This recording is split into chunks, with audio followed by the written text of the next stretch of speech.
माना जाता है कि उन्हें दिखाई नहीं देता था। सूरदास का जन्म एक गरीब ब्राह्मण परिवार में हुआ था। बाद में वे आगरा और मथुरा के बीच गौघाट पर रहने लगे थे। वहीं सूरदास जी की मुलाकात वल्लभाचार्य जी से हुई थी और सूरदास ने उन्हें गुरु बना लिया था। वल्लभाचार्य को ऐसे मालूम हुआ कि सूरदास पर श्री कृष्ण की कृपा। एक दिन सूरदास जी के गुरु वल्लभाचार्य मानसिक पूजा कर रहे थे। उस समय सूरदास जी गुरु के पास बैठकर श्री कृष्ण का ध्यान रहे थे। गुरु वल्लभाचार्य मानसिक पूजा करते समय श्री कृष्ण को हार नहीं पहना पा रहे थे।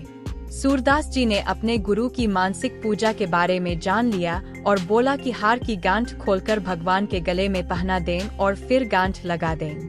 ये बात सुनकर गुरु वल्लभाचार्य हैरान रह गए कि उनकी मानसिक पूजा के बारे में सूरदास जान गए थे। वल्लभाचार्य जी जान गए कि सूरदास पर श्री कृष्ण की असीम कृपा है।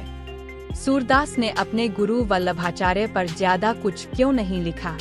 संत सूरदास जी को समझ आ गया था कि उनके जीवन के समापन का समय निकट आ गया है।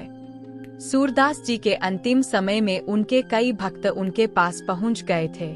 उस समय सूरदास जी के गुरु भाई चतुर्भुज जी ने पूछा कि आपने श्री कृष्ण के लिए खूब लिखा, लेकिन हमारे गुरु वल्लभाचार्य जी के लिए कुछ क्यों नहीं लिखा।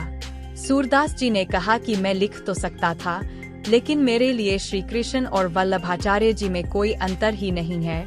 मेरे लिए दोनों एक समान है। मैं जब श्री कृष्ण पर लिखता तो वल्लभाचार्य जी की छवि मेरे मन में आ जाती थी। इसके बाद अंतिम समय सूरदास जी ने कुछ पंक्तियां गुरु के लिए भी रच दी थीं।